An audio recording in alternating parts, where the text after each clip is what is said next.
This fire has also led to renewed calls for Parliament to be moved to Pretoria. Some people are seeing it as an opportunity.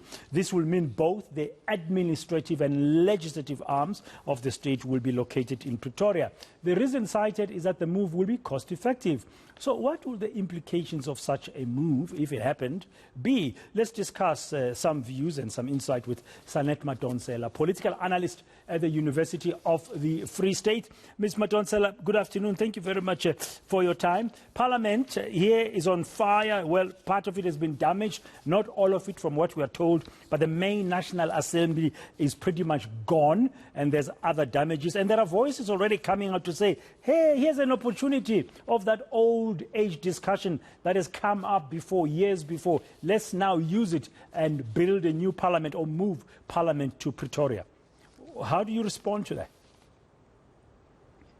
Well, this discussion has been ongoing since 1990, and there are two different ways of looking at it. So most of the people who advocate for the move believe that it would be cost effective, and they are. When you look at the numbers, you will see that in 2016, the move would have cost us 7 billion rand, but it would have saved government between 500 million a year and 750 million a year, which is a lot of money if you look at our tax base and the number of people who can actually contribute towards this. When another study was done in 2019, they found that it would basically mean that 1,400 families would be uprooted who are already based in Cape Town. And then in terms of the pros and cons of the move, while there is a possibility of saving money in the long run because you don't have to duplicate houses, you don't have to duplicate facilities, you also don't have to pay in terms of transport between Pretoria and Cape Town, so you save in terms of that.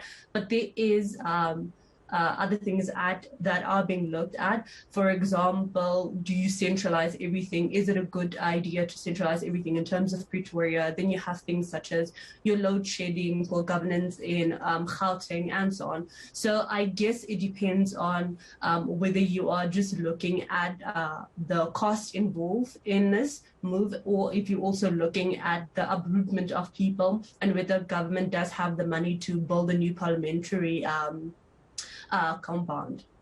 I think on that score, I was just thinking some people, those who've been advocating for such a move, are going to say, rather than spend the hundreds of millions, which I think the bill is going to be hundreds of millions, to restore all the heritage and all that beauty and the historic valuable stuff in the current parliament in Cape Town, why don't you use the money towards the bill of footing a new parliament in Pretoria? Because either way, you're going to be paying a lot of money.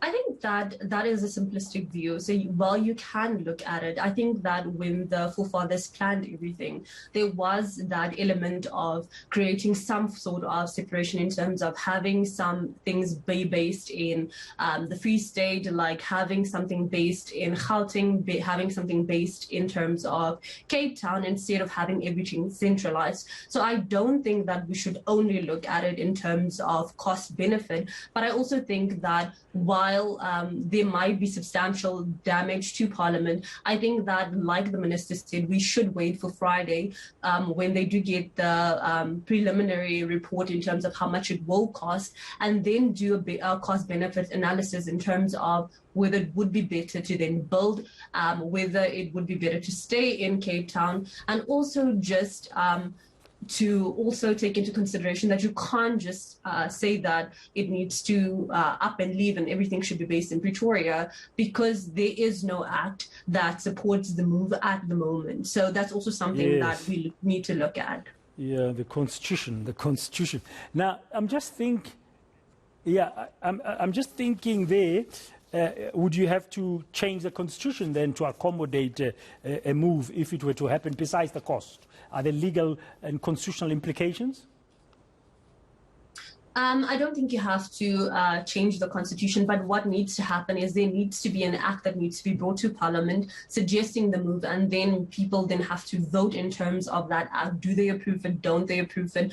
And what the cost would be involved, what the process would be in terms of moving parliament. And then so that would take approximately, let's say, 18 months to 2 years in order to just finalize everything. So I think that this is a long-term thing to look at, as opposed to just looking at it as we just up and leave and we just go to Pretoria. Yeah, there'll have to be a legislative process. Parliament will have to get involved in of course, approving it and all of that. Thanks for clarifying that, Ms. Madonsela. Now, as you were talking there earlier, you mentioned that there must have been, you have something based in the Free State and something based in Cape Town, in the Western Cape and up here in Gauteng. Wasn't that a factor of the Union of South Africa? I mean, way back in 1910, when the four kind of areas negotiated the Union of South Africa, then you had the old Cape Colony, getting Parliament, and then you had the Vrystaat, the Free State, and getting the appellate division of our court, and then of course the admin and the government houses being at the union buildings, and that was a symbol of that union. Should we still be prisoners of that colonial past? I don't believe that we should be prisoners of that colonial past, but I do think that there are people who would argue that it would be very dangerous to centralize everything in terms of just one city. I think that people do argue for the separation in terms of the separation of powers and the separation in terms of where certain administrative buildings should be based. So while I do not say we should move, I'm also not saying that we shouldn't move. So I think this is one of those situations whereby you let the experts assess the cost in terms of whether it would be better to fix the existing building, what the implications would be in terms of moving families. Also, the other question would be, if you do move everything to Pretoria, where do you build the new parliamentary compound? And is it going to be big enough to accommodate everyone? Do we have the kind of money to build a new parliamentary compound? Because I mean, South Africa's economy is shrinking. Our foreign direct investment isn't looking too great. So what amount of money do we have to actually fund this? And how are we planning on funding it? Should we move forward with the decision to do so? So 7 billion rand is not a small amount of money for our shrinking tech space.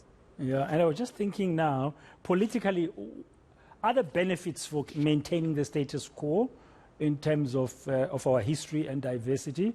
And could there be new benefits or different benefits if you then put everything in one city? What do you think?